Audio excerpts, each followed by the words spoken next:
What's up everyone, I'm Melissa ELISE and you're watching Melissa ELISE TV. Welcome to my September TBR video. This is actually the first time I've done one of these, but I'm hoping to do more going forward. And you probably noticed, but this is a change of setting. I am shooting from home today, I hope you guys don't mind. But just to give you guys a little bit of background or setup into how I pick my TBR list for each month, I do set a goal for myself to read 4 books, which I know is actually rather low, but sometimes I'm really busy and I could barely get through 2. So 4 is my main goal, and if I get to fit in another, then great.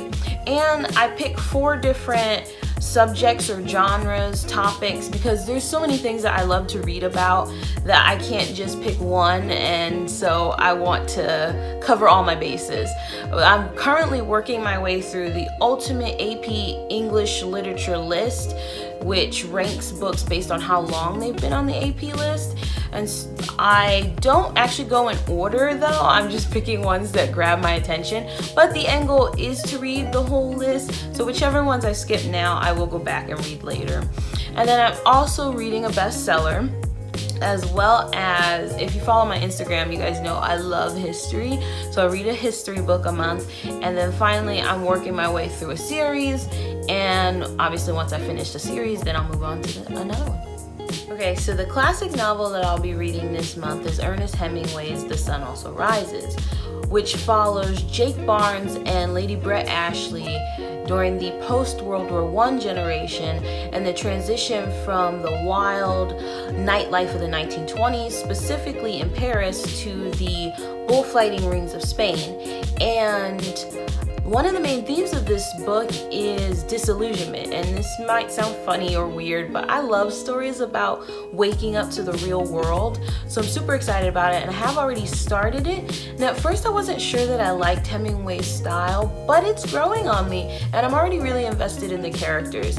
This is also Hemingway's first novel and the first time that I've ever read any of his work, so I'm triple excited about it. So the bestseller that I'm reading this month, which also is my book club pick for September, is My Year of Rest and Relaxation by Ottessa Moshfegh. And this story is about a young woman who is 26 years old, which is actually how old I am, though I don't think I'm gonna find many similarities between me and this character, because the young woman's name is Riva, and she spends a year on what has to be an illegal combination of drugs that her psychiatrist actually prescribed for her. And I would question that psychiatrist's license and ethics, but Riva has lost her parents and is living on the inheritance of their money. She also has education and had a job, but once she starts taking these drugs, she just wants to sleep as much as possible. And I have started it, and I like the writing style, but it's a bit darker than I'm used to. But I am interested in where the story goes, and I picked it because I thought it would be an interesting juxtaposition next to The Sun Also Rises, kind of a cool companion read. I think that hopefully they will both end well, and I won't be depressed after reading them both. My history book pick this month is The History of the Kings of Britain by Geoffrey Monmouth, and that's pretty self-explanatory, but I picked this book because last month I read a book on Celtic myths, and King Arthur appears in several mythological tales, so I wanted to read more about him. And this is actually credited as the first biography of King Arthur and Merlin.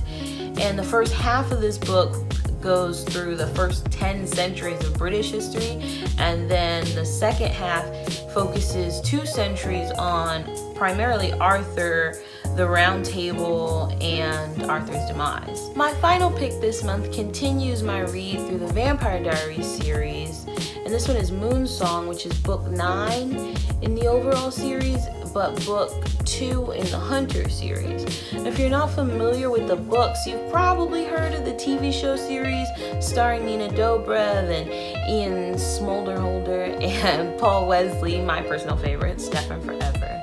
But the books have more characters, more supernatural elements, and even more crazy love triangle drama. And there's 10 books in total, but they're broken up into like 3 different mini series. So the first half has 4 books, and that's just called the Vampire Diaries, and then the second half is called The Return, and that has 3 books, and then the last 3 books are called The Hunters. So after Moonsong, which follows Elena Gilbert and all her friends to college with her current vampire boyfriend Stefan Salvatore and his vampire brother Damon, I will only have 1 more book left. But there is a spin-off series called Stefan'S Diaries, though I'm not 100% sure I'm going to read that one because there's 6 more books in that series. So these are the 4 books on my September TBR list. If you have read or are reading or plan to read any of these, definitely let me know. I would love to hear what you thought, or maybe we could do a buddy read. And I'm always open to suggestions, so if there's a book you think I would love or should read and review, let me know in the comment section. Thank you guys so much for watching, and I'll see you at the end of the month for my wrap-up video. If you enjoyed this video, be sure to like, comment, and subscribe, and go ahead and hit that bell so you'll never miss a video.